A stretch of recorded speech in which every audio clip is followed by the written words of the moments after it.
What's up, everybody? Welcome to our Zoom call. Welcome on YouTube. For those of us who are joining us on YouTube, we have some awesome things for you today on the Mitch and Maeli live call.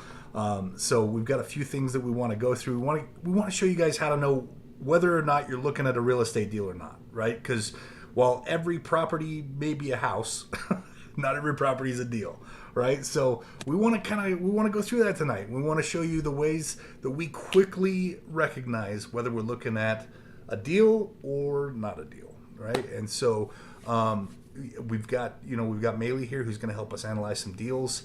We're actually going to use real properties to show you these skill sets tonight, and then we also have a recorded guest speaker, Chris Albin, who's going to be sharing with us the skills that it takes and the understanding that we have to have as we're analyzing these deals on what it is we're looking at. So we're going to dive into all that. I want to share some announcements with you before we do. So tomorrow, for those of you who are in Utah, we are going to be doing a live event in Ogden. The event is at the Title Guarantee office in South Ogden. We are going to be speaking to aspiring real estate investors. So if you're new to real estate and you're like, I need to know where I can find the knowledge and how I can plug into a group of real estate investors and learn how to go do this stuff, that's what we're going to be covering. It's Real Estate Investing 101 tomorrow night. That's 7 p.m. in South Ogden. Maeli's going to be putting that information in the chat. So stay aware of that. Also, Maeli, if you could put that in the YouTube chat as well, we will have that address to you. Now, mark your calendars because we have our Leaders Retreat coming up. For those of you who are students of ours who are all in, and you know what that means, we would love to invite you guys to our Leaders Retreat. It's going to be in Cancun, Mexico, and we have some awesome pricing on the resort we're staying at. We have block pricing, so if you want to be a part of that, reach out to us. It's Cancun. It's September 15th through the 19th. Mm-hmm. Yeah, 15th through the 19th. So we're going to be in Mexico. Come hang out with us. We're going to be hanging out with a ton of real estate investors and real estate investing students that are crushing it in their education. So we'd love to have you there. Investors from across the nation, right? So it's over. Not just the Utah market. It's not just right. It's everywhere. It's Texas. It's Rhode Island. I mean, it's all over California, New York. Yep. Florida, Chicago. Yep. All of them. And so it's really great to be able to powwow with people doing exactly what you want to be doing, but also get a take for other areas if you wanted to venture out of your neighborhood or outside of your state. So it is, and I mean, meet people with money or different deals and strategies that they're doing. It's a good time. We want you all there. So let's figure out how to get you there. We'd love to have you. And then also mark your calendars because coming up later this year, in November, we have our regional event in Las Vegas. So students from all over the region, from Idaho and New Mexico and Montana and Utah and Wyoming and Nevada and everywhere in the Mountain West region, we're all meeting up down in Vegas November 8th through the 10th. For our regional training. We always have some amazing real estate investing experts coming in teaching us how to do incredible things that will absolutely blow your mind, right? Maeli and I like to say any schmuck can go, buy a house retail and get a mortgage on it and stick a tenant in there. That is not real estate investing, right? Let's go learn the creative stuff on how to put these puzzle pieces together and get deals done. That's what we want. So we'd love for you to join us. Mark your calendars. Guys, let's dive in. We want to talk tonight about how do we know if we're looking at a real estate deal, right? So let's take some time. Let's learn from the master himself, Chris Albin. This guy, man, he started out his career as a school teacher. He was a high school teacher in Podunk, Illinois, right? From a small town in Illinois. He's going to talk a little bit about that tonight. And he decided that his retirement wasn't going to be enough to retire on, and he didn't want to be poor in retirement. So he picked up real estate investing and now owns, I think, the majority of his town. So this guy is definitely someone to learn from, and we want to share that with you. So let me get that pulled up. We'll learn a little bit from Chris Albin, and then we'll start. Maeli's going to start applying what he's teaching, so you can learn how it's applied in the real world. So let's go ahead and do that. I'm going to share my screen.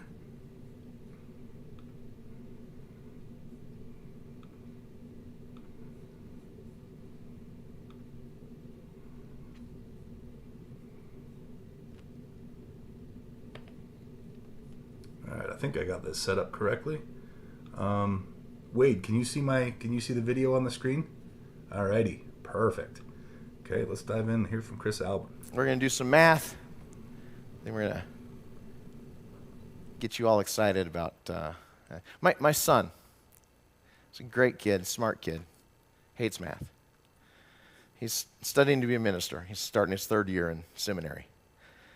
After his freshman year in college, he had to take a college algebra class or something. Math was not his thing. I remember in high school, my youngest son, math is his thing. He plays chess. He's a computer guy. He's got a job at State Farm right now in their analysis stuff. But I remember them studying together, and they were at roughly the same point in their texts. And they were talking about triangles and geometry, and Kenneth, my youngest, was telling Christopher, my oldest, he says, well, it's just like this. And Kenneth, he just sees it, and it's there. And, he's a math brain. And Christopher says, but wouldn't that be a bigger number? He says, and I remember my youngest son saying this. He says, how can you not see this? And this is what I know about this section of the course. Some people will see this, and some people will say, what? And so that's why we're actually going to do it 2 or 3 different ways, so that it is more clear to those of you who may not see it. Is that okay? So if it seems somewhat redundant, it's not to be redundant, it's to be understood. Is that okay? All right. So there is one formula for buy and sell analysis, and only one. The first thing that you have to do is understand for what you will sell the house. That's it. You understand what is its after repaired value. That's the ARV, after repaired value. What can you sell that house for, if you don't speak English correctly? For what can you sell that house? Then you take that number and you subtract your costs to buy the house, meaning your closing costs, your appraisal, your bank fees, all of those things that are required when you transact. It's just the transactional costs of buying the house.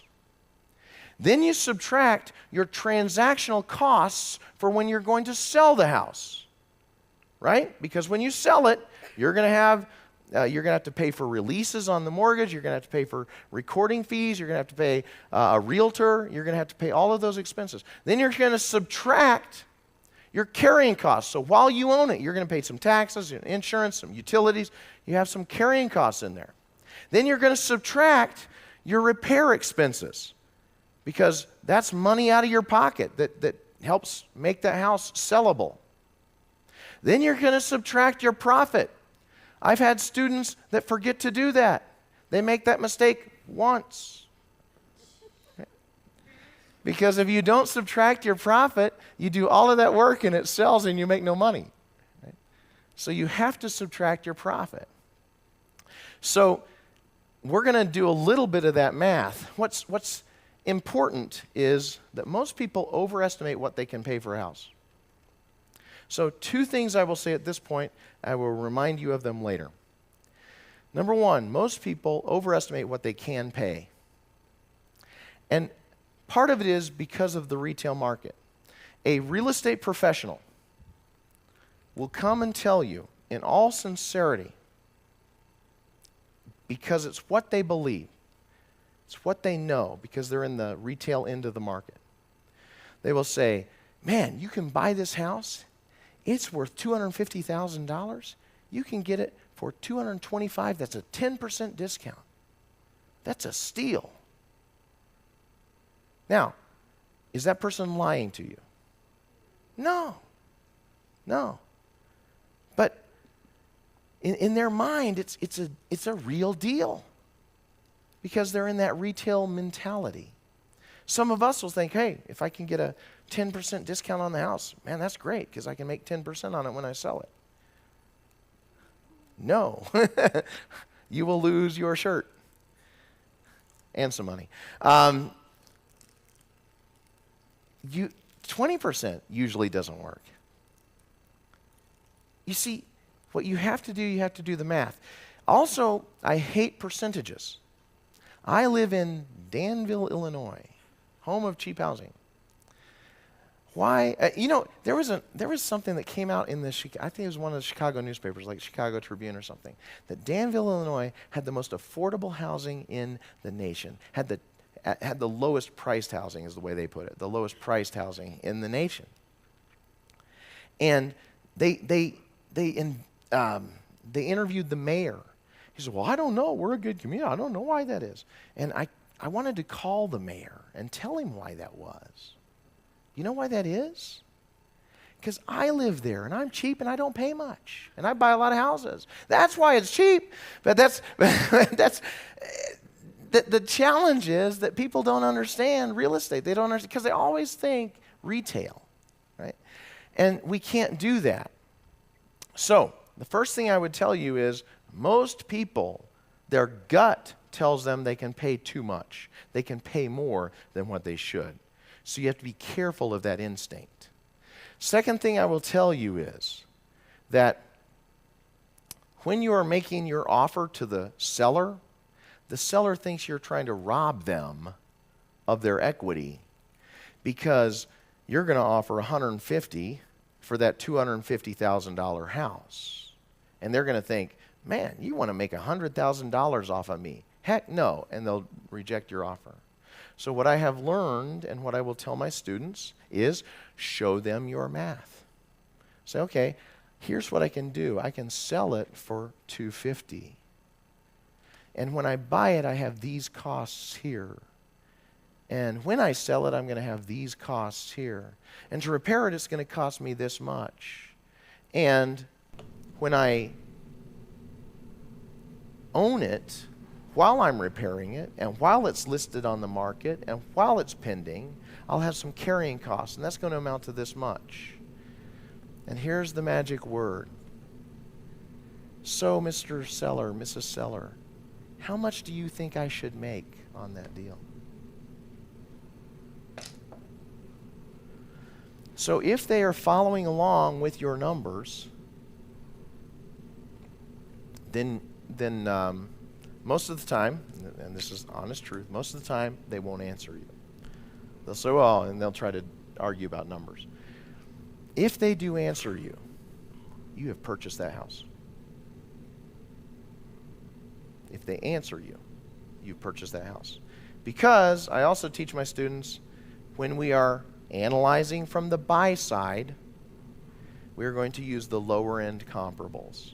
So we are going to use like $240,000 comparables for that house, which are real comparables. They're not bad comparables. They're just cheaper.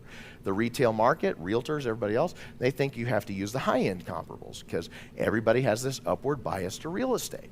They're not wrong. They're not bad. They're not evil. They are just having their bias like everybody else. We as investors as investor buyers, have a low-end bias, and we are going to choose the comparables that are consistent with our bias, right? We're not going to lie about values, but these are comparables, these $240,000 comps, right? So if we start at $240,000, and we subtract all of those things, and they start to agree with our numbers, okay, it's going to, and then you say, well, how much should I make? And they say, I think $5,000 is enough. You say, well, shouldn't I make more than the realtor? I mean, you kind of push back a little bit. But eventually they agree that you can make $10,000 on the deal. Well, in your mind, you know that you've really made 20 because you started with that 240 number. Does that make sense? So, in another class, I told you about my student from Washington, D.C., who became very successful because of two things that I said to her. Number one was follow up, be tenacious, continue to mail them mail them letters. The second thing was show them your offer. Show them why your offer is what it is. Show them your numbers. If you show them your numbers, you don't seem to be trying to steal their $250,000 house for $150,000. Does that make sense? So if you show them why it is what it is, they'll either agree with you or not. Doesn't mean they're going to sell your house, but if they give you an answer to how much do you think I should make, then you're going to buy their house. Isn't that good? All right. Alrighty. Well, so obviously, ton of really good information from Chris Albin there. Chris Albin is one of the instructors in our Essentials. For those of you who are all in, Essentials is phase 1, right? And that was the real estate red flags class where we learn how to analyze properties. That is about as basic as it gets on how to analyze these properties. And you know what? It's not much more difficult than that. So Maeli's going to take us into some real world stuff here. And we are going to, we're going to talk about how we can apply this stuff as we're going through and looking at deals and saying, okay, is this a deal or not, right? I'm looking at a house. Every house is a house, but not every house is a deal, right? So I'm looking at a house. Is it a deal? So without further ado, Maeli, take it away.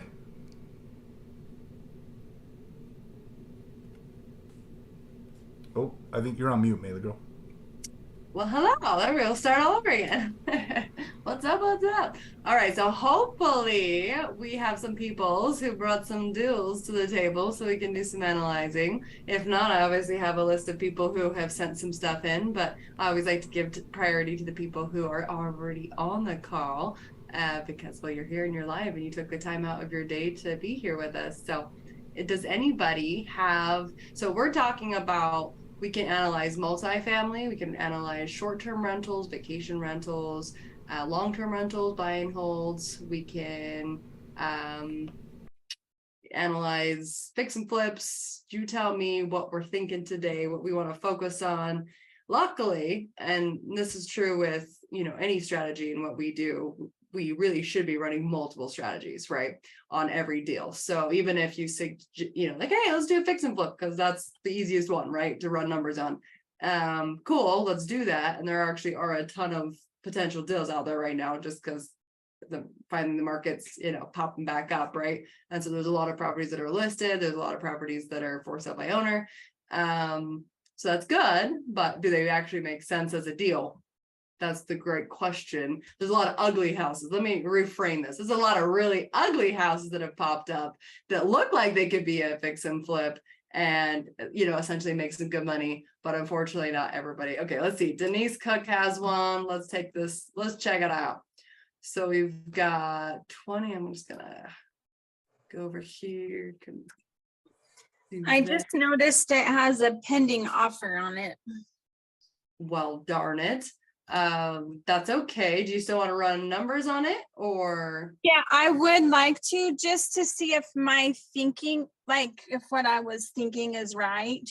Sure. Oh, let me share. I was like, oh, I'm about to go do all the stuff and I don't have my screen shared. So let me do that real quick. Okay, let's see. Can see Redfin?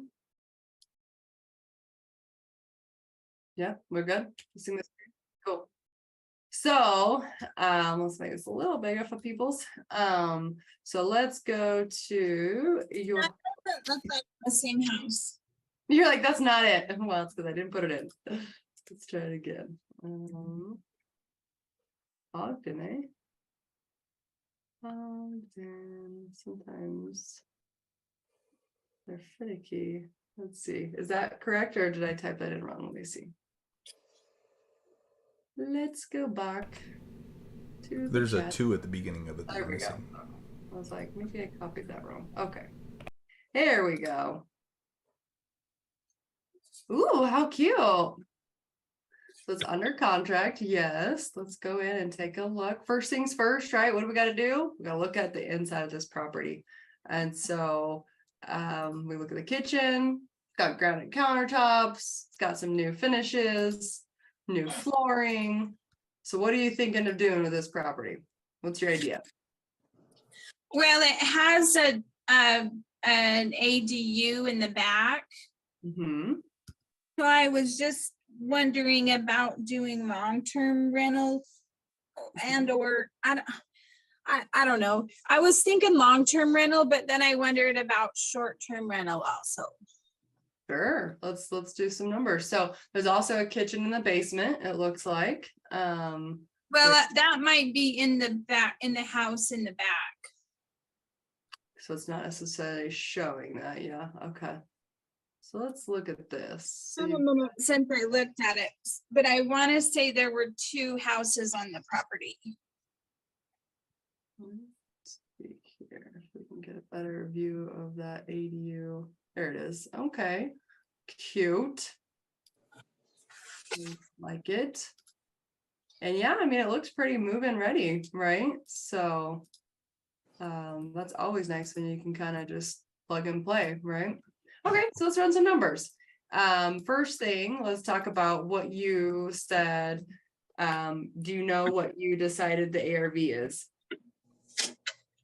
I didn't look up comps, so I don't know. Okay. I'm just gonna write down the address right quick so I don't lose it. Let's see, 2018 Madison Avenue. I know I'm old school. I'm still writing out stuff. People are like, you still use a pen? Just kidding. Let's see, 4401. Okay, so Ogden, this area. So the other thing is you gotta look at, let's just dive in just a little bit. So first thing I do every single time we're looking at a property, so we know that this is the location that we're going to, right?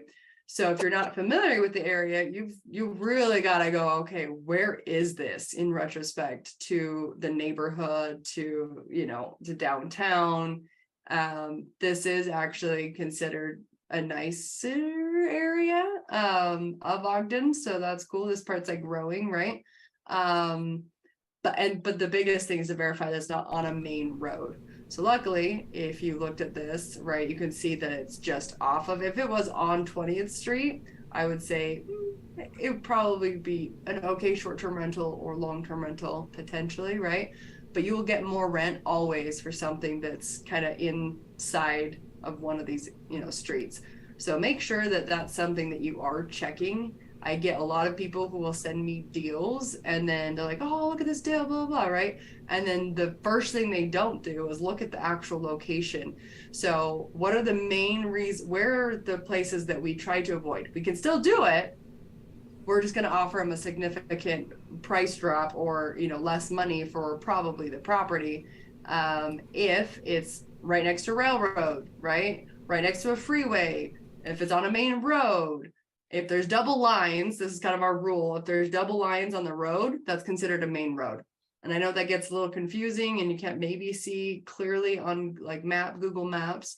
But if you use the satellite view on Google Maps, it does a pretty good job. So if you go, let's see if I can change to satellite right here. So if you go to satellite, it does do a really good job of helping you figure out like where you're at in in retrospect. So hopefully that's helpful for a lot of people. I know that that's been a big deal, is like, well, how do I know? Well, go to satellite and you'll be able to see there are no double lines here, right? And that's fantastic. Oh, no way. And then there's not doesn't want to. And am I right that it's kind of right by the cemetery, like it's really close to the cemetery, right? It looked like it. It doesn't want to reopen for some reason. I don't know. When I looked at it, it looked like it was super close to the cemetery. And then east of that is the Spence Eccles soccer field, like sports fields. Mm-hmm. And I've gone there a lot of times with my daughter, and I'll even like walk while she's warming up. And like, I've always felt really safe there. And yeah, no, it's like, it definitely is. If you don't know the area very well, it is, right? Like they do a pretty good job. Just hit refresh, Maeli. Just refresh the page and it should reload the map for you. Okay, let's see what happens. That's right by Purple Gym. Yeah, I was just gonna say that. Yeah. But it's not super far from there. It is super close. And so running numbers, I don't know what is wrong with my computer, but I do think that that's a great place to start, is just to be like, oh, okay, right? First things first, it's a decent area. Absolutely, we could turn it into a short-term, long-term. The next step is if you're really wanting to go to a short-term rental, I would call the city. Okay. So that is actually, once you know that it's something that, you know, oh yeah, it's a good location, I feel good about it, you've driven by it or whatever, right? Or you've had an agent, or you've had somebody that's on our team, or someone has swung by and looked at a property for you. Once that happens, or you're, you know, doing the street view, that works really good if you haven't used that before. I use it all the time. Unfortunately, it's not as up to date as it could be, right? So you don't get maybe 100% accurate, but it's better than nothing, right? So this is the street view here. If you wanted to kind of go up and down the Yeah, street. the street view looks like it's older than the photos. Yeah, and that's pretty common, just because, you know, this could have been done, you know, 10 to 20 days ago, however long it's been on the market, where the street view, when they came through, right, was probably done last year. They do update it about once a year, I've noticed, but nevertheless, a year can make a big difference on a fix and flip, right? Like huge difference. Okay, so first thing we know, if you're trying to traditionally finance this property, it's going to give us an estimated what this property would be. Okay, so we're going to say that, just for the sake of, you know, not knowing the exact number, that if we got pre-approved for whatever they're saying this specific interest rate is, that our monthly payment would be $3,433. Is that fair to say? Right here. Sorry, I can't see the screen. So right under it says purchase price is 565,000. Oh yeah, yeah, okay. It says that the estimated, you know, monthly payment would be 3433. So this would be traditional financing. Right now, we all on this call are excited about seller finance deals, and that's something that we should always be, you know, definitely on the forefront of our minds, and should be offering first, before we even think about going as a traditional rental. But maybe, right, you're in a position that you're like, oh, well, I can pick up a property right now with my credit and my financing, so I might as well just do traditional financing, and then partner up with maybe somebody that has the money to furnish it or whatever you're planning on doing with the property, right? So that sounds good. It's 5 bedrooms, 3 baths, and they're going to split this up. So it is a 2 homes, 1 lot, 100% legal duplex. Very key. So why is that so important, having a legal duplex? So you don't get in trouble with the city? Yes and no. I mean, a lot of times the city would never even find out, and it's not even a huge deal necessarily. They don't make it illegal that you can't, right? But it's not necessarily illegal to have it. But what is 1000% not going to work for you is you're not going to be able to use a property management company. So why pick up a rental if you're going to have to manage it, right? We don't teach that. That's not a suggestion. That is not retirement for any reason. If you're having to manage this property, now it becomes a headache, right? Especially because you do not live close to Ogden. Well, I mean, not terrible far away, but that would be a headache, right? So having a legal duplex is very important, and that is one of the first things that I'm asking if it doesn't show that. And usually they don't disclose that. So this is clearly somebody that knows what they're doing. This unique property has 4 bedrooms, 2 baths, 1,232 square feet in the front, and 1 bed, bath, home. So really what we need to figure out is what we could rent a 1 bedroom, 1 bath out for individually, plus, you know, now it looks like they're going to try and do it for us. Now, do we trust what they're about to say? Not really, but at least it's a place to start, right? We got to go do our own math. But in the back front, vacant, ready for you, tenants, let's see, rent for $23.70. That's probably not terribly inaccurate. Back unit is being rented. Oh, it's currently being rented. Nice. For $15.50. Both homes have open concept. $15.50 for a 1 bedroom, 1 bath. What is this world come to? In Ogden? It's Wow. crazy. Wow, not yet. Ultra low maintenance, house approximately 5 years old, back house 2023. Nice. furnace, love to see that, because maintenance cycle, right? That's crazy with the maintenance cycle. We always love buying stuff that it's at the beginning of their maintenance cycle. So that's good. Ogden City recognizes property uses as legal duplex in a single family zone neighborhood. Good. Speaking of neighborhoods, this particular street is especially quiet and it is sandwiched between an elementary school and a cemetery. You were spot on.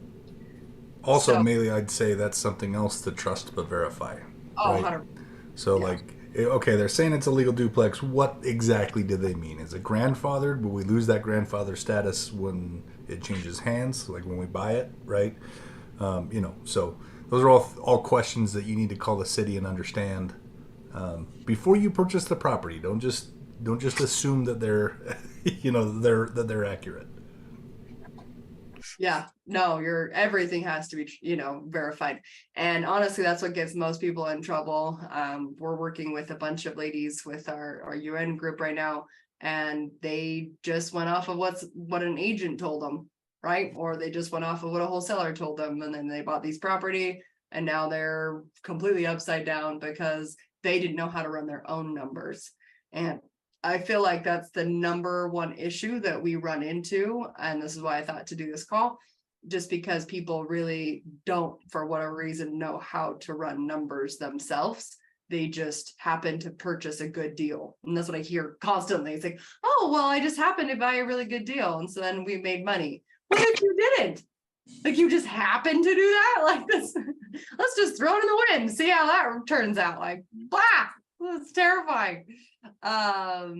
So with that, yes, Collier City is the first thing, right? It is verifying, one, that it'll allow short-term rentals and that you could get a license if that was your angle, or at least an exit strategy for you.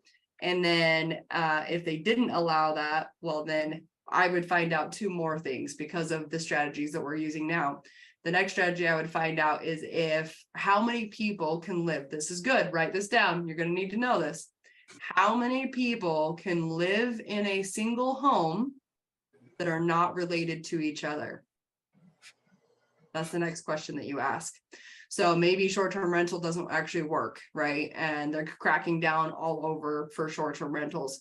So we are heavily, pivoting over to multiple different types of housing for anywhere from sober living homes to, halfway happenings to adult, disability homes to elderly homes. We've got them all kind of happening right now. And so that is a really important thing to ask the city will trump the state. So the state typically will kind of go along with what you're saying, what you're wanting, as long as you're filling out all the paperwork correctly and you're doing everything you're asking to do. But the city will trump anything that the state has to say. So And do we have to check with both the city and the state? So if the city says no, for instance, if there's already a home that is within, luckily it's a protected class. Every one of them that we're talking about here, they're all protected. And so they can't tell you can't do it. But what they can do is tell you that you're too close to somebody else that already has a home like this. And so, so really they can tell you. I don't know why they say they can't say no to you. Yes, they can. It just depends on the house and where it's at. So I call the city first, because if they say no, then why are you going to the state? Because it's already a no. But if you can make a workaround and be like, oh, okay, well, let's see how this, scenario works with the city first, get the licensing. You're probably going to need 2 different licenses. And, there's a whole nother thing that we're going to do on this as we progress through these courses, because it's a highly sought after topic right now. Everyone wants to know how to get these properties set up, and because they are helping people, right? The sober living homes right now are on a 4-year waiting list.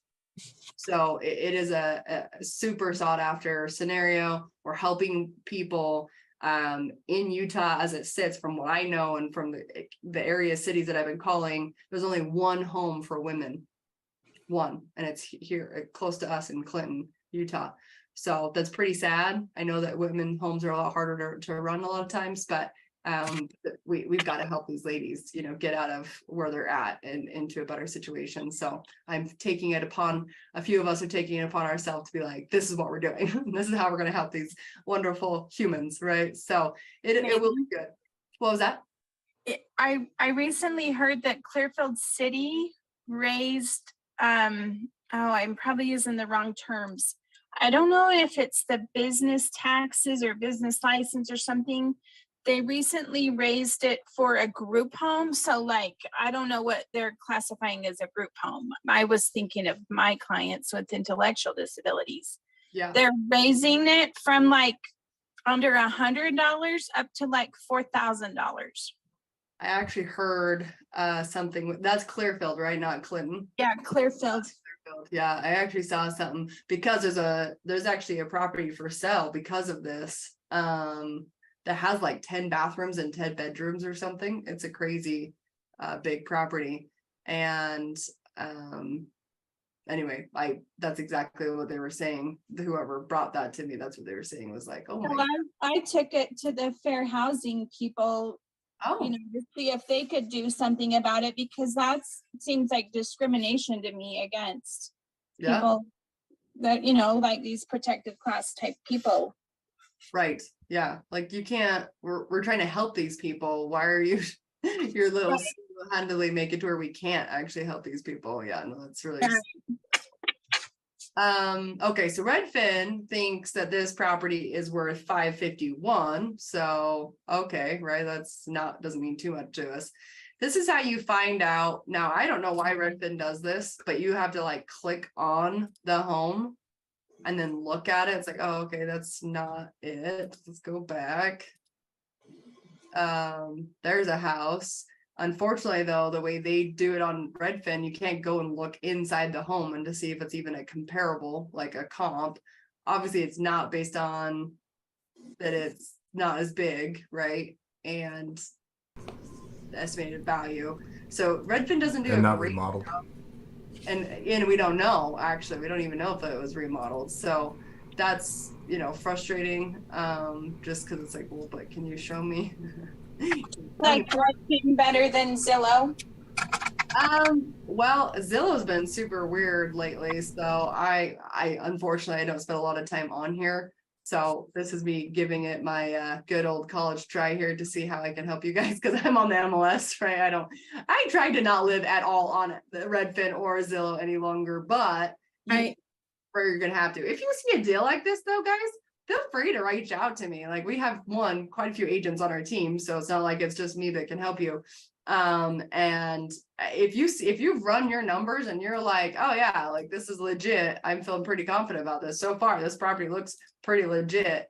I would be more than happy to, throw up the MLS and be like, bam, let's kick you an ARV. It doesn't take me terribly long. Now, if you're sending me batch bulk, right? I had somebody recently like, oh, can you look at all 25 of these? No, I'm not doing that. Sorry, I'm not going to give you an ARV for 25 properties.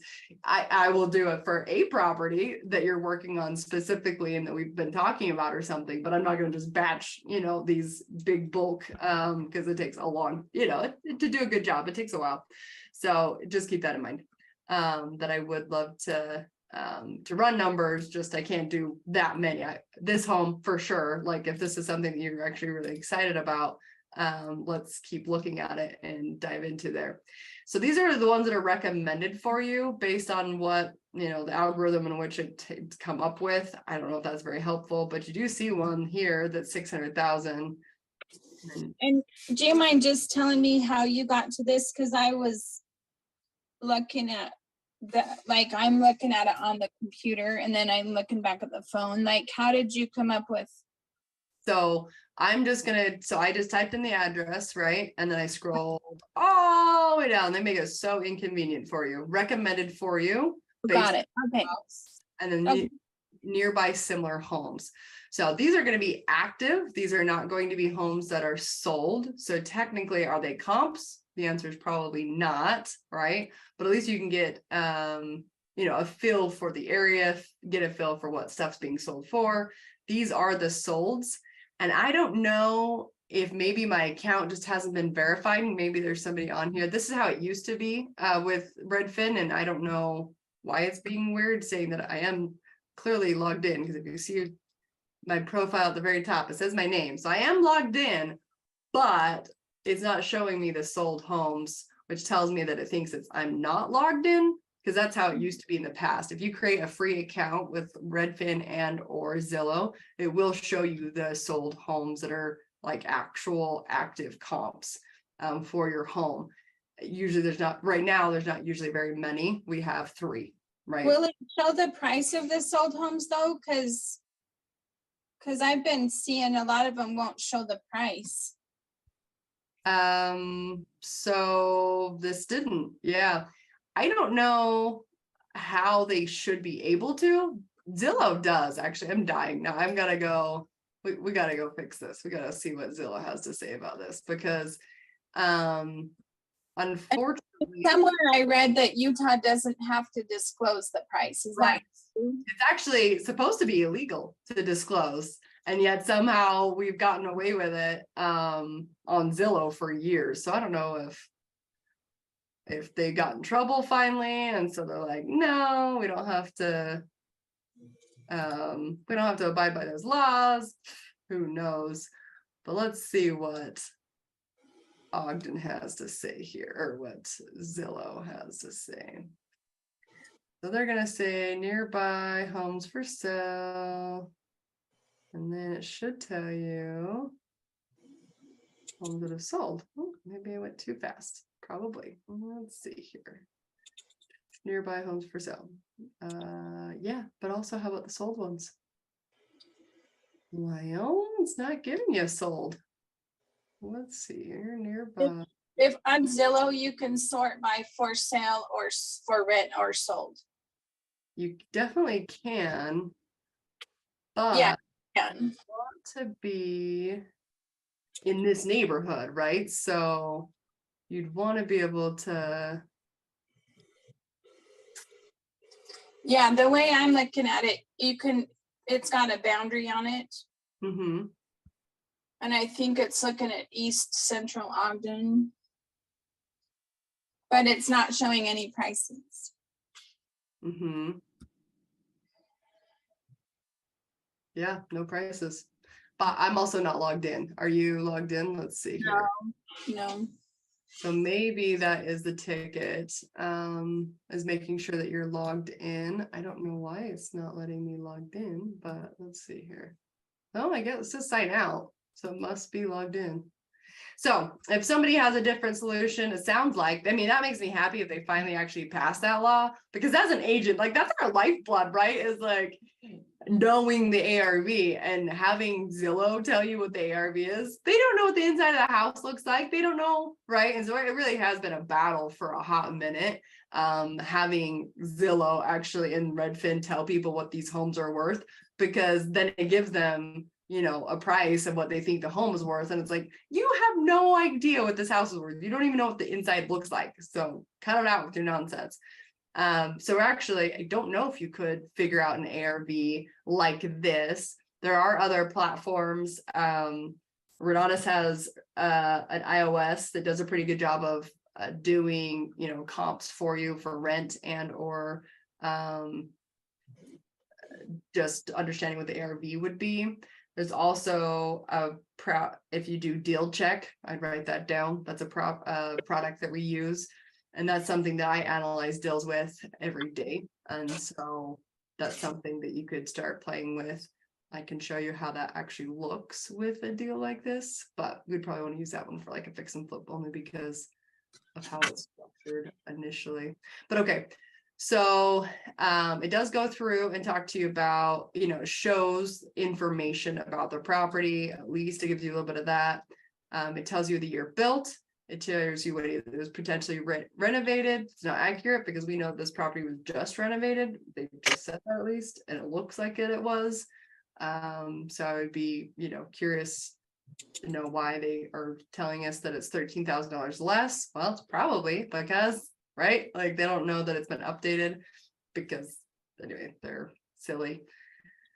So it tells you what it's been sold, when it was sold. It just doesn't say how much. And so that's a little bit frustrating for, anybody that's trying to run numbers. So anyway, just reach out to me. I can definitely, unless somebody finds out, if you log in, create an account and find out for me. Actually, I would love to. I am logged in on both. So on my side, it doesn't show that you can do that. So that's a little frustrating, but moving right along. So if you are though on Zillow, we can go back and see. Maybe not. Let's go back here. So it will say the rent, right? So if we wanted to just look at long-term rent real quick, let's go to Zillow and see what it says that you should be able to rent this guy out for. Do you see it? I did not see it. Let's see here. Gosh, yeah, I'm not liking their new Zillow platform. Okay, let's go figure out what they said. So let's go off of their numbers. I would probably go to Rentometer since Zillow's kind of being weird now and Redfin is. So I'd probably just go to Rentometer and figure out what they said it's worth. But since these are already actually under contract, so both of these come with the contract. We don't, as long as they send us, and they do. Once you go under contract, your due diligence is for them to actually send you over their rent rolls. Okay. So Okay. be very specific. You're going to be able to see actual how long those terms are of the property in the contract.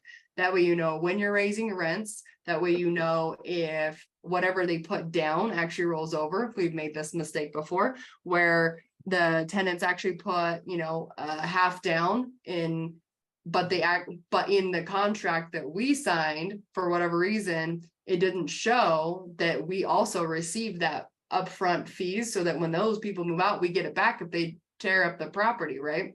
So they ended up keeping all of it because I oversaw that, and so that's a huge lesson to learn. Don't do that, right? Luckily, one more time.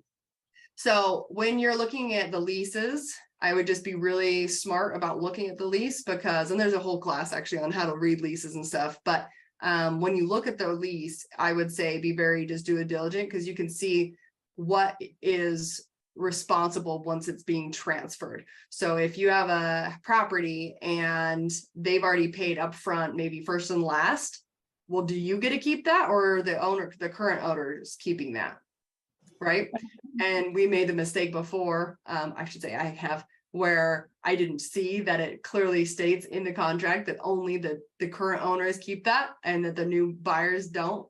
And so they got to keep their first and last month's payments. And so that really sucked when they moved out. I was like, oh my gosh, something you look like Chris was saying a minute ago, right? Something you make once when you make mistakes like that.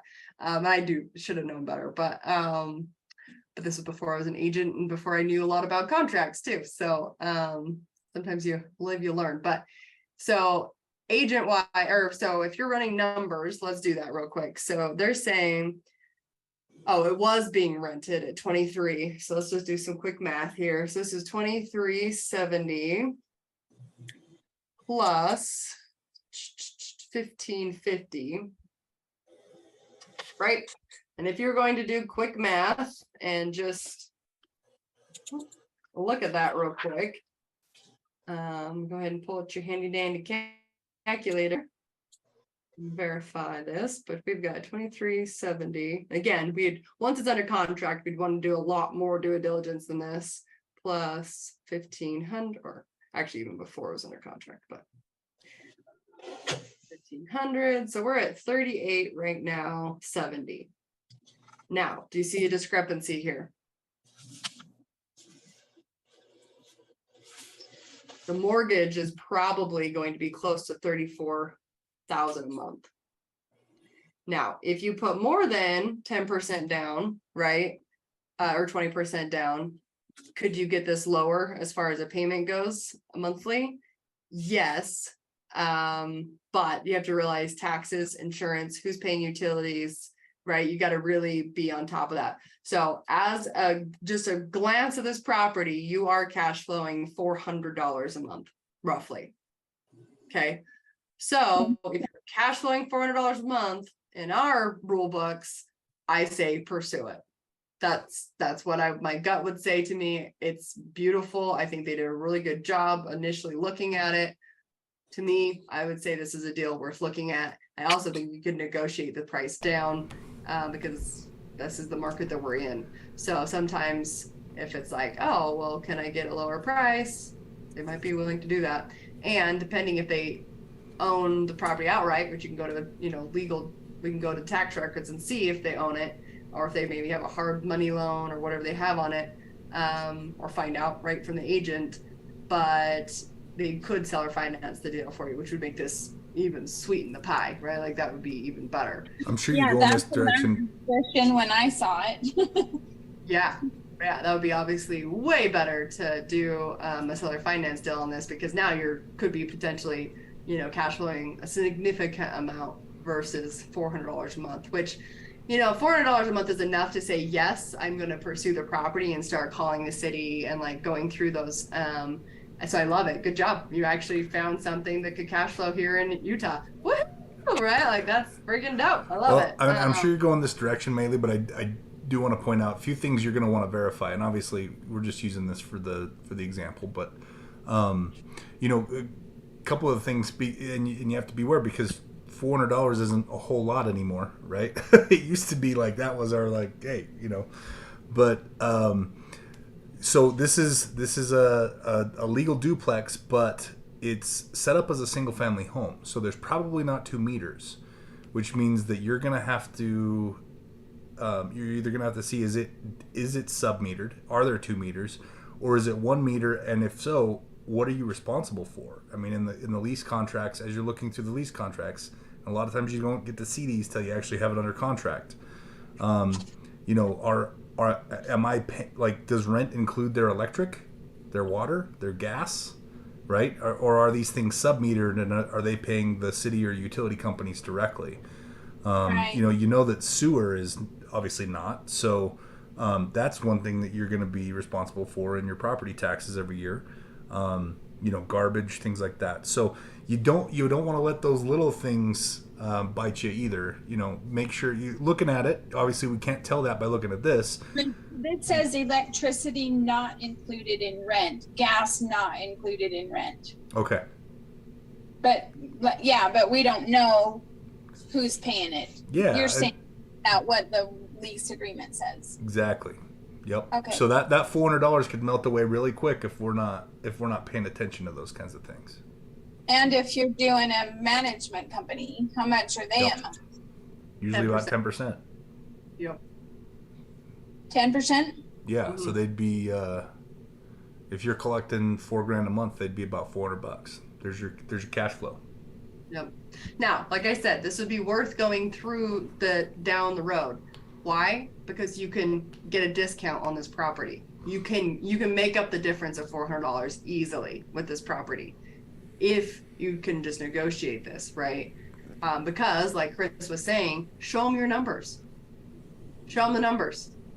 People are, and depending if you have what you're putting down, right? So this is going to be estimating you putting down, it showed us actually just a second ago. So this is saying you're putting 20% down. So you're putting $113,000 down. That's where that payment was coming from. But if I was like, well, I'm going to put 30% down, so that I actually can cash flow on this property. Okay, well now, right, we're going to have a totally different interest rate. Plus, we're going to have a different payment per month. Could it be the difference? I'm not gonna do all that because it sends me all these little ad things for it for a hot minute. But that's what I would do, right? Is I would actually go to like Bank of America, Wells Fargo or whatever the scenario is. Go there and say, okay, if I'm going to be playing around with how much I need to put down, what would be my actual payment, and what do I need to get it at to actually cash flow? Showing that I always love to disclose where I'm at. And people go, why would you show them that? Because they need to know that there's no way that this property cash flows. Sorry, like 100%, unless you're, managing it yourself, or maybe right? This would be more of a scenario where you move into this home, right? This is and then you get to, so you're house hacking, right? And then you rent out the back, it's paying, quarter of your mortgage. That seems really great to a lot of people. That would be my guess of who does end up, or who has this under contract. This is a fantastic opportunity for someone to do that. But for what you're looking for, right? Or it potentially what it sounds like, the number would have to either come down, or you'd have to be willing to put a lot more down to get the payment significantly lower. Right. Okay. That's kind of what I was thinking too. Yep. But I love this property. I mean, I think that as a overall, just like running numbers, fantastic find. Good job. Thanks. Yeah, that's exactly what we're looking for. And if you see anything like this more often, send them. This is a fantastic deal to be looking at, for sure. All right. Okay, good job. Good job, Denise. Anybody else have a fun? Let's see, I got a chat here. Oh yeah, right next to Virtual Gym. Yes, it is. All right, anybody else got a fun property that we can analyze? Analyze. Maeli, before we move on though, but I would need someone to run comps for me before and do that whole process of, well, I'm not, what we just watched, let me see, I did a screenshot. There wouldn't be holding costs though, right? Because we're not flipping it. Right, so there'd be no holding costs. So I'm just trying to get my brain to wrap around. Well, technically, your holding cost is your mortgage, right? So that we're calculating that. Okay. Yeah. Okay, but the thing the video we just watched, that was more for like a flip, right? Yep. You still need to know what your ARV is, just in the sense that like equity, right? So okay.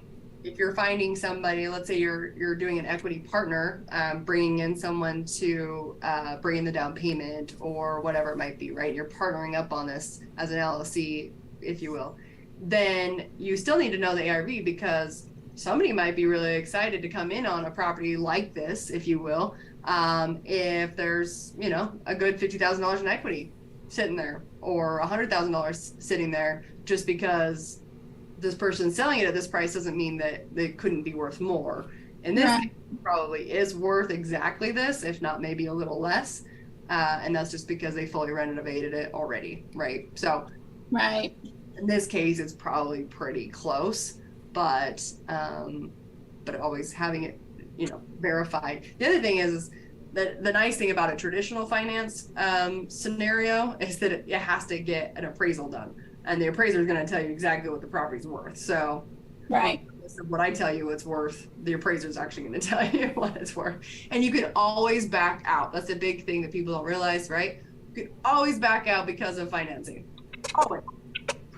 And they've actually passed a whole thing that you get your earnest money back too. Try and find a title company or a brokerage, specifically a brokerage, that won't give that earnest money back if it's financing. It's not happening anymore. Like if you're under contract, you think you lose your earnest money because you passed your due diligence timeline. Well, if it's because of financing, there's not one brokerage that I see right now that it's willing to keep that earnest money and give it to them. They're going to give it back. Oh, good. Okay. It's crazy to think about, but times have changed. So hopefully that's helpful. A lot more leverage on our side as investors, for sure. A lot more due diligence time. Yeah, thank you so much. Yeah, of course. Absolutely. This is fun. I gotta give me another one. Anybody I have a few if we don't, but let's see. Nobody else has one. I have another one. Denise is like, I'm all in here. Give it to me. Selfish though. You won't be selfish. Oh good. Well, I won't let you be. It's okay. Put it in the chat, Denise. Let's do it. Why not? Find it. Let's see. I know it's in Ogden on Chili Peak. Let me see if I can find it.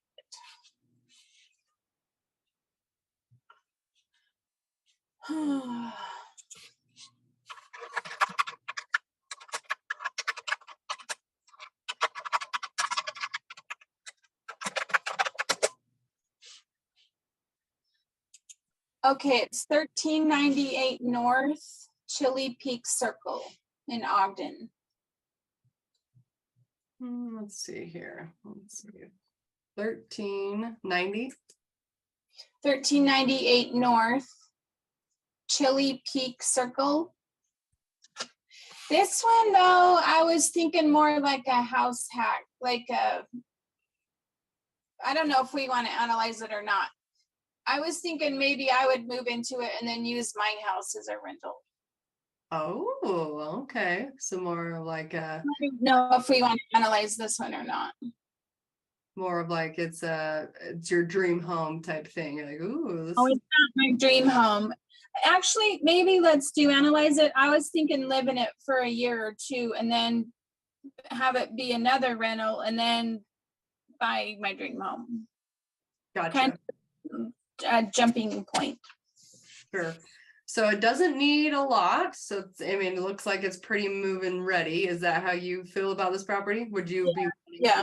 it Maybe I might paint because I don't know, I might just want it all to be neutral, but big backyard, east bench. yeah. Yeah, super nice area. Okay, It so is by the mountains because that's all private land or public land right behind there. mhm.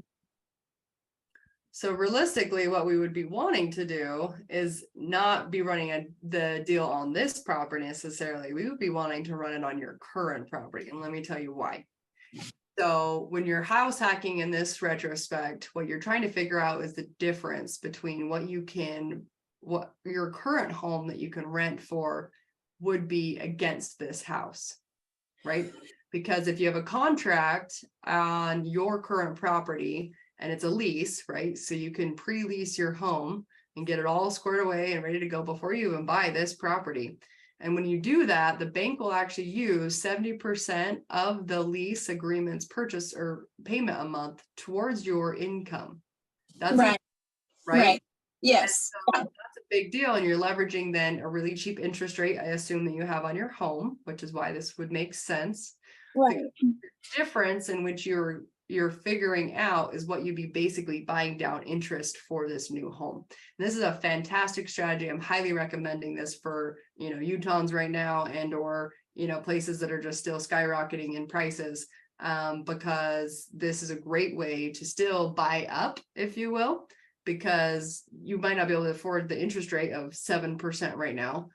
But if you're getting the difference between that, as far as your payment goes, you're actually buying down that interest rate and keeping the interest rate on your other house. So I love that for you. But what I was wondering, and I kind of did look at that already, but what I was wondering is in a year or two, would I be able to rent this out and still have it cash flow? Does that make sense? Yeah, definitely. So it's saying, so let's just kind of look at brief numbers here. It's saying, one, that the home isn't worth what they think it's worth. Now, again, this is an estimate, doesn't really mean much. But Yeah, the payment I called the realtor and she said that comps in the area that are like this house they are selling for that price. I noticed that discrepancy and I asked and she said that they are selling and that I can't remember what she said they didn't. Oh, the comps were not renovated is what she told me. Sure. And that's it, right? Like Zillow has no idea. So I would never use Zillow as a good, but what Chris was saying, when you're buying a property, I typically will be like, well, yeah, but these are the comps that I have. Where are your comps? Yeah, that's true. That's look at the low comps to buy, right? When you're an investor, you look at the low comps to buy, and then you use the high comps to sell. Like that's how you play the game. Because you're smarter than the rest of them, right? Because you're an investor. So let's look and see if Zillow will give us a Zestimate for. If you buy this house, Denise, I call dibs on that safe. Oh, you like it? That's cool. Yeah, They're taking it with them. Okay, so it's showing that your monthly mortgage, right, would be $2,700 roughly. Now with principal and interest, we're closer to 2,300. So keep that in mind. So you're writing that down. Well, let's just write that down. 2,300 roughly. Again, we're just doing cowboy math here. Rent value, they're saying that you should be able to rent this out for 17. Now, does that sound terrible? Or It sounds terrible. sure does. And this is why I was kind of shocked when I saw that that last house almost cash flowed, right? I was like, oh, that's something that I'd actually pursue.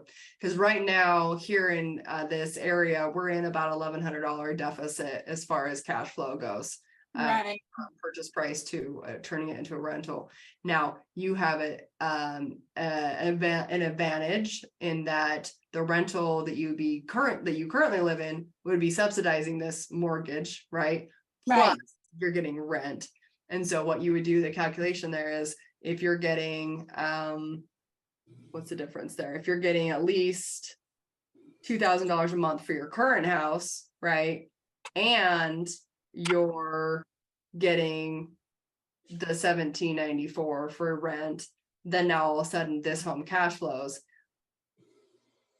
If you look at it like that, I would. That's kind of what I was thinking. Yeah. So, and yeah, unfortunately, you don't know what will happen in 2 years, right? So this value of this home, that's the other thing, is holding on to homes is a good thing, right? So it's, you get depreciation, you get appreciation, so you don't even know, you might be something where you hold on to it for longer, or you're living in it a little longer than maybe you want to, just until Things are more ideal.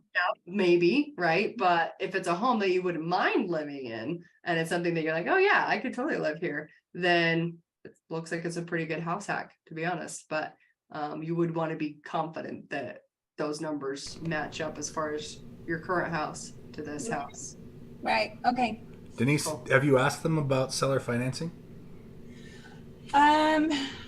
I don't think I did on this. Oh, yes, I did. The family they need to buy a bigger home. They're a blended family and they need to buy a bigger home, and they were not interested, and they feel like it will sell. They said this price range is selling really fast right now. Okay. So Maeli, if this house, if they were open to seller financing, Mm-hmm. and they knew that they needed to sell it for $450, which is where they have it listed, and what's really killing us, what kills the deal here is the cash flow, just based on our quick analysis, our quick glance. Maeli, how would you negotiate it to make that cash flow work? Well, I would just simply pull out my handy dandy seller finance calculator and show them the math. Because again, really, math doesn't lie. And when people can see how much more money they can make or how much money they can't make. Actually, babe, do you want to pull up the calculator for me? Just because I'm on these screens and I don't want it to screw up. So if you pull up the seller finance calculator, and I don't want to ruin your numbers because you have a bunch of built-ins. I actually cannot. I apologize because I'm hosting the YouTube live. So see if I can do it then quickly. Sorry.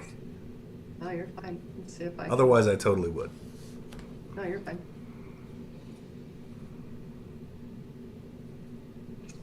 So if they were open to seller finance, would it ever make sense to offer them? Well, first of all, I would ask them what they need. What do you need to, see what they need for their house? Is that a question you would ask?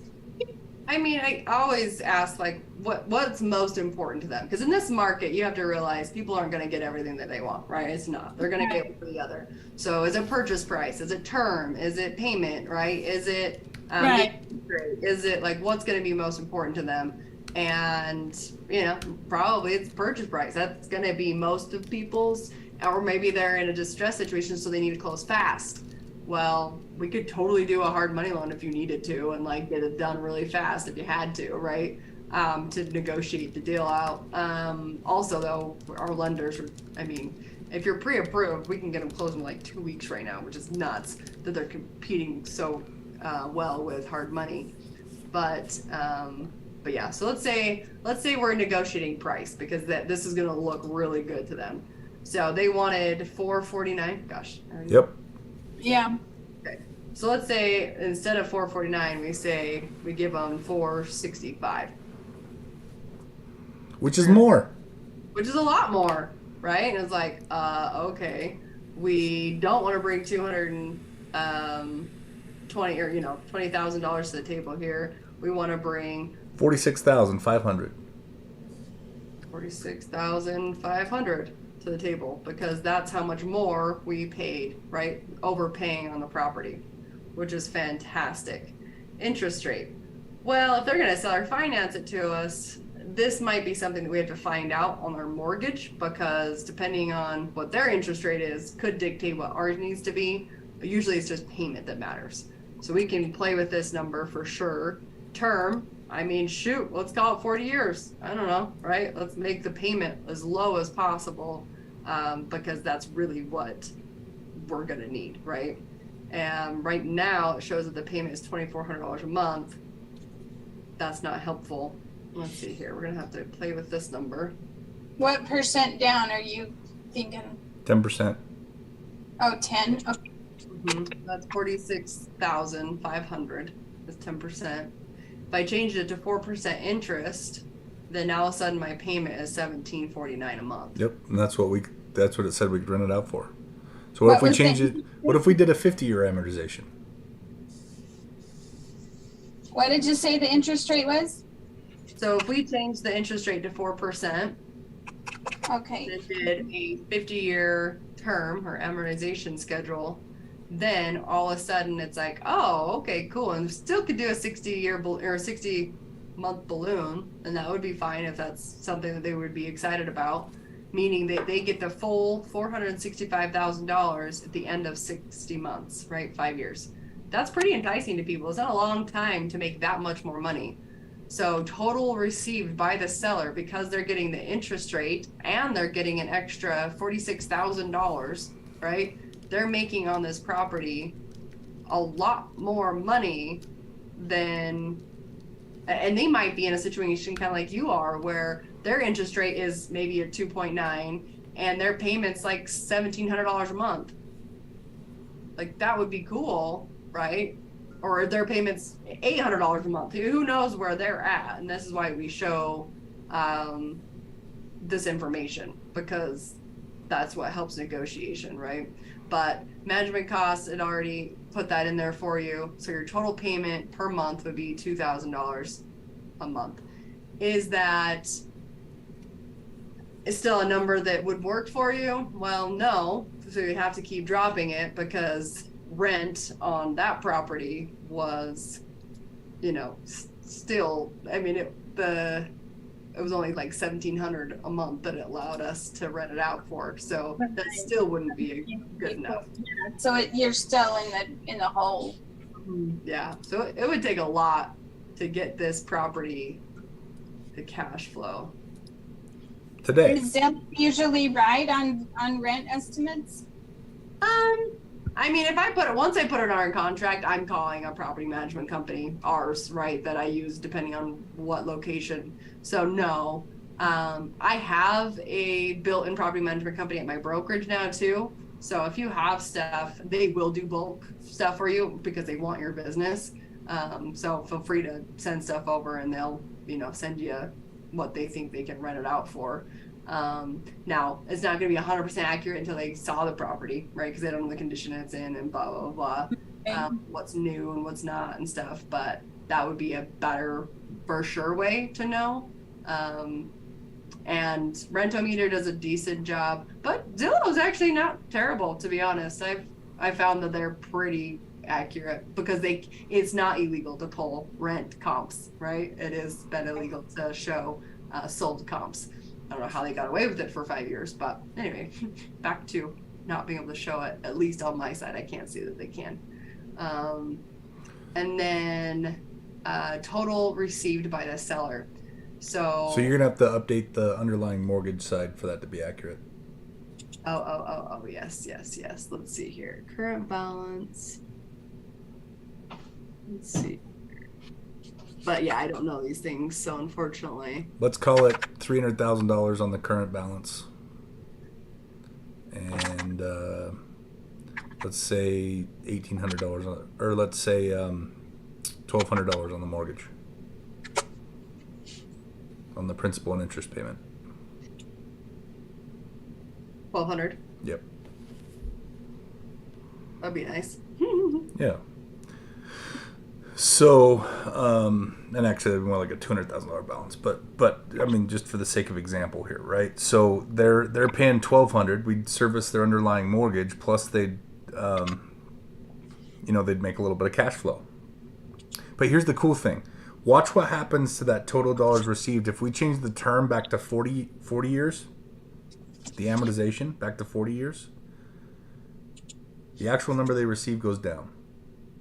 Right, because we're amortizing it longer, and this is a point, right? We buy stuff for cash flow, so because we're amortizing it longer, they're actually going to make more money. Oh, that went backwards.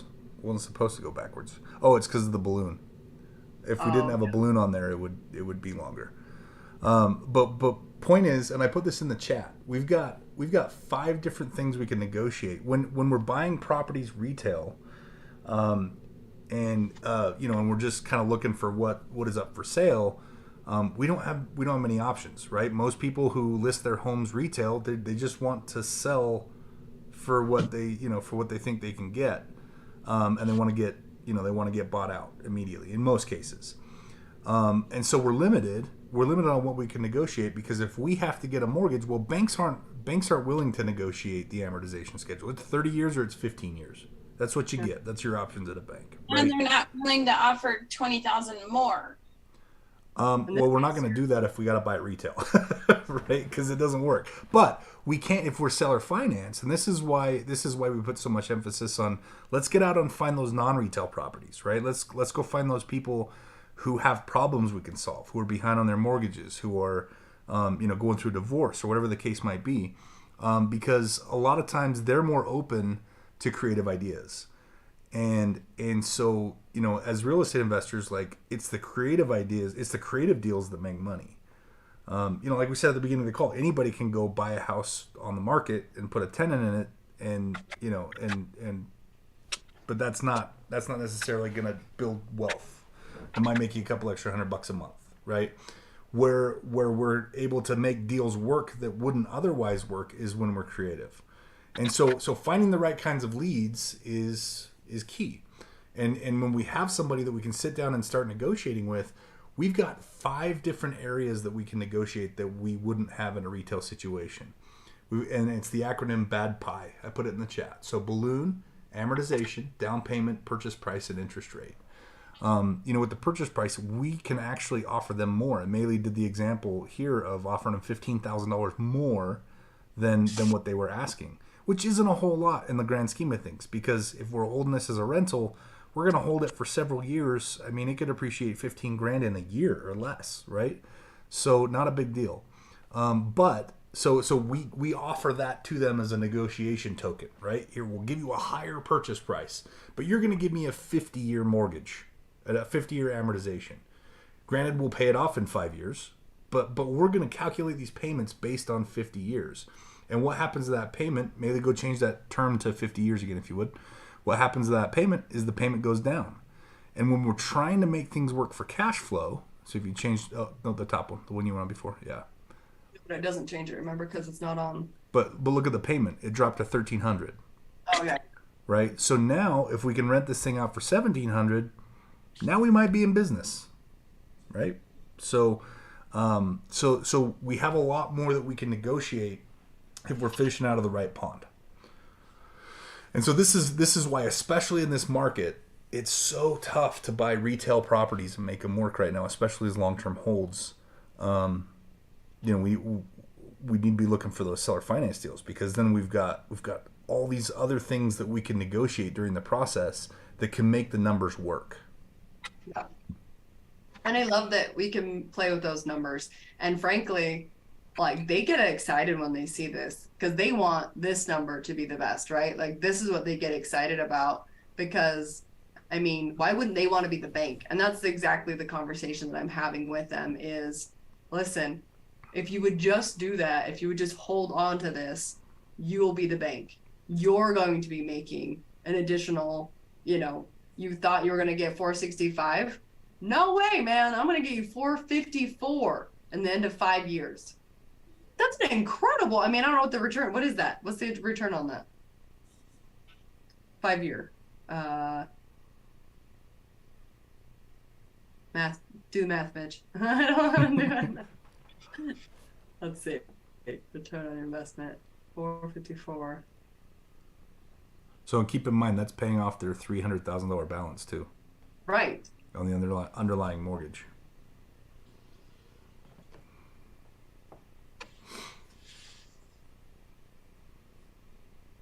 Honestly, you could go to 0% interest, offering them enough on the purchase price, and with the right amortization, they'll still make money, and 100% of your payment goes towards paying down the principal.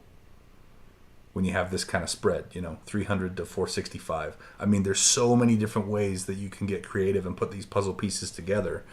And when you're more knowledgeable than the people that you're negotiating with, it kind of puts you in a positive position. I mean, obviously we'd never ever advocate ripping anybody off, but still there's so many ways you can put this together where they make money, you make money, everybody's happy, right? Retail, this deal doesn't work. Now, Yeah. Denise, if you were to move into this house and wait a few years and maybe rent out the basement for a while or whatever the case might be, sure, house hacking, this deal might work, but it strictly is a rental, strictly looking at it. It doesn't work retail, but it sure as heck could work seller financed. Right. So I recently asked another owner about seller finance, and I was just practicing saying those words. Sure. Good. And Proud of you. they were like, absolutely not. And I didn't know, I'm not educated to know a comeback. They were saying that if I default on my payments, what would happen? And I didn't know the answer, and they're like, we don't want to mess around with that. What? Sounds like you need to watch your seller finance class. I'm really good at them, but I still don't totally get it. Like, Yeah. No, I get So that. we use in negotiation. Do you mind if I take this one, Manny? Sure, go ahead. In negotiation, we use a document called a deed in lieu of foreclosure, which basically says, look, if I miss more than 3 payments in a row, you don't even have to foreclose on me. The deed just automatically goes back to you. what's it called? Deed what? Deed in lieu of foreclosure. In lieu. Okay. And so that offers a protection because as buyers and as borrowers, which is what we are in a seller finance scenario, we're borrowers to the seller, right? Because we're using basically their money, their equity in their house to allow us to finance this over time. The foreclosure laws protect us as the borrowers. So banks have to go through the foreclosure process. They can't just come in and be like, well, it's ours now because of this technicality, right?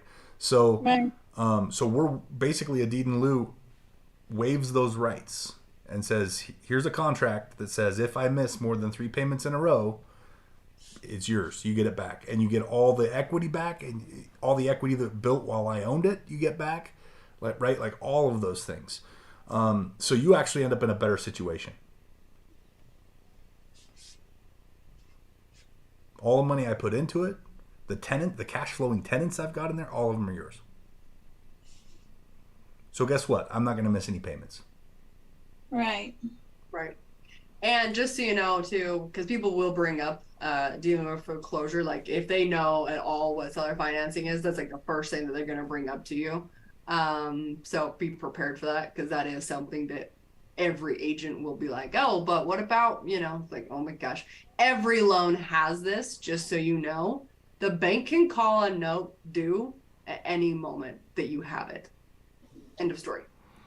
And if you've got this, maybe go back to the calculator for just a second, if you would. Yeah. And if you've got this like in front of them, like Chris Albin was saying, show them the numbers, right? Like, and throw a scenario at them. I wouldn't even come out of the gate using the word seller finance. That's a red flag to people because they're scared of it, right? Okay. But say instead, what if I could show you a scenario where I offer you $15,000 more than you're asking, and you net $300,000 more than you would otherwise? What if I said that to you as a seller, Denise? Say it one more time, because I'm frantically taking notes. Yeah. So if I came to you as a buyer and I said, Denise, I know you're asking $450 for your house. What if I could show you a scenario where I offer you $15,000 more than what you're asking and $300,000 more in your pocket than you would net otherwise? Okay. What would you say? Would you say, nah, go away. Don't tell me about it. Sure, show me. Please Yeah, show me. Okay. Well, it includes me buying it from you over time. Oh, well, I can't do that. I've got a mortgage. No, that's fine. It'll work with your mortgage. Okay, well, let's see it. You said $300,000 more? And if they say no, say, really? You're going to say no to an extra 300 grand? Okay, well, no, show me. I mean, show me, right? I guess I'll look at it, right? And then you can show them the numbers here. And you could be like, look, you net, total received by seller, you net $476,000. That's after your mortgage balance is paid off. So now we've been able to carry the conversation a lot further just because we didn't use words they didn't understand. Right. Or that I don't understand. Sure. Sure. And that's tricky. You'll want to have multiple. You want to play with this calculator. Really get familiar with it. Play around with, so that when you are talking to them, you can just pull it up immediately and show them. This looks really enticing to people. This feels like, whoa, like this is legit. Have the address already here. Have as much information filled out as you would like it before you show them. But this can be a big deal for people. I genuinely think that numbers are what sells homes right now. And if you can get the emotion out of it, which the hard part, because selling a home is a very emotional sell, right? And so is buying a home. But if you can just get them to really buckle down and be like, yeah, but like, look at how much more you'd be making, and shoot, honestly, in this market, depending on actually how long you would be holding it, be like, I'll give you, throw a crazy number at them. I'll give you 485. What? So why would you give me that? Because I want my terms. I want 0% interest. Right. Like, Make sure your numbers still work. Yeah, right. But yeah, you can throw, definitely. you can get crazy with it. And in this case, look, your total payment's only still $1,100 a month. So does it work for what you were trying to do? It does, actually, right? And so, yeah, playing with that is really So let's pretend the owner agrees and I'm gonna do this with them. What's the name of the type of seller? Is it I can't think of the right terms. There's a bunch of different This would be subject to. Okay, that's where I have the deed or where they keep the deed. So in that case, you're talking about an all-inclusive trust deed. And Dane Clark recently showed us at one of our recent events that you can actually do it with a quit claim deed. Yeah. So I would use either one of those instruments at closing. Nope. So quit claim or what? Quit claim, like quitting your job. Quit claim deed. Quit claim deed. Or, that's where I keep the deed. Yep. Or an all-inclusive AITD, all-inclusive trust deed. As an agent, if you're talking to an agent, you'd call it a wraparound, just so you know, here in Utah. Wraparound. And the buyer has the deed on that one also. Nope, buyer has the deed on in 49 of the 50 states. It's called contract for deed. That's where the seller retains the deed. Sorry, you said buyer. Yes, as the buyer, you would have the deed. Now, if we were to turn around and sell this property on seller financing, which is also a great strategy to make money, we obviously want to retain control of the deed, right? So in that case, as a seller, we would sell it as a contract for deed in 49 of the 50 states. For some reason, Utah is the only one that calls it a uniform real estate contract, but it means the same thing. Contract for deed, uniform real estate contract. It's the same thing. So as the investors, the point here is, and what you're talking about, Denise, is we want to maintain control of the deed. Right? So we want the deed to the house regardless of what end. So if we're buying, we want to use an all-inclusive deed and trust, AITD. or a quick claim deed, as Dane Clark taught us, or as sellers, because we still want to maintain control of the deed, we can sell it over time, but and just collect payments and collect cash flow that way, with all the benefits of, hey, it's not a rental, we're actually just the bank, so we don't have to maintain the property, we don't have to do any of those things. We would do that on contract for deed, or in the state of Utah, a uniform real estate contract. So the seller, when you're the seller, you want to do contract for deed. Correct. Okay. This is very helpful, guys. Like this is a big topic, and having this be broken down in a way that can be palpable is so helpful. Before we were talking about this, so I received an offer on our Bountiful property right before we got on this call, and they're wanting to put down, actually, should we play with the numbers because they're here? We might as well play. So they're offering us. Keep in mind, Maeli, we're half past the hour.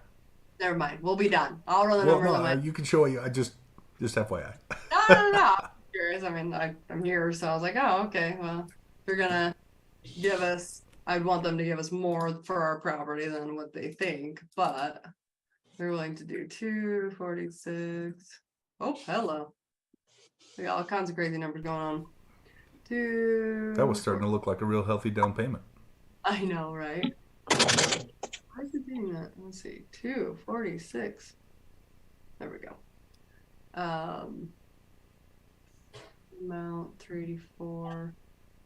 They're hoping to do 2 years of 0% interest with that, and then it changes after the 2 years, but it's just so that they could cash flow, which is exactly what we're trying to do, right? But because they have a really decent sized down payment, it's like, oh, I wonder. So just change the balloon to 24 months then, is what. So they'd have a 2-year balloon.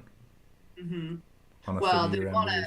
they'd want a longer contract than that, but but they'd want a longer term, but just for 2 years, cash flow is 0, and then the interest rate could go up. Okay, so 24-year amortization. Mm-hmm. When you say 2-year balloon, does that mean, what does that mean? You're paying it off in 2 years, or you're just giving a big? Yeah, balloon means you pay it off. That's when Okay. You have to pay it all off.